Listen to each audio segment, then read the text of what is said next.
আলাইকুম মুসলিম ভাই, ঈদ মুবারক। ওয়ালাইকুম ওয়ালাইকুম। হ্যাঁ, তোমার আমি কইছি আমি গরুর লেজ দিয়ে কয়ে দিতে পারি গরুতে কতটুকু গোশ হবে। আমি কইছি না আমার গরুতে প্রায় 120-30 কেজি হবে। তাই তো হয়েছে আমার গরুতে 120 কেজির উপরে হয়ে গেছে। তা তুমি যে ওই যে পোলট্রি ছাগল জবাই দিলে, তা তোমারও তো কি 3-4 কেজি গোশ?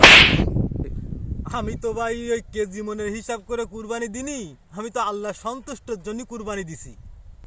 কুরবানি গোস্তের যে একটা বিতরণের নিয়ম আছে তা কি তুমি জানো ভাই?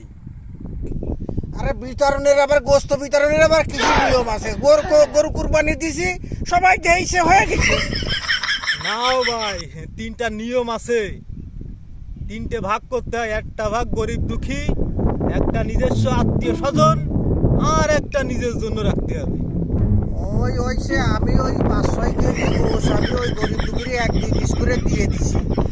আর ওই আত্মীয় স্বজন রে দিনই, যেহেতু সামনে একটা অনুষ্ঠান রয়েছে আমার ছেলের মুসলমান, তো আমি ওই গোশ ফ্রিজের মধ্যে সব করে দিয়েছি বাদ বাকি। ওই গোশ দিয়ে ওই মুসলমানির যত খাই দেয় আর কি, মানুষরা দাওয়াত দিয়ে দিলে খাওয়াতে হবে, ওই 1-এর মধ্যে 2 হয়ে গেল। मारो मुझे मारो मारो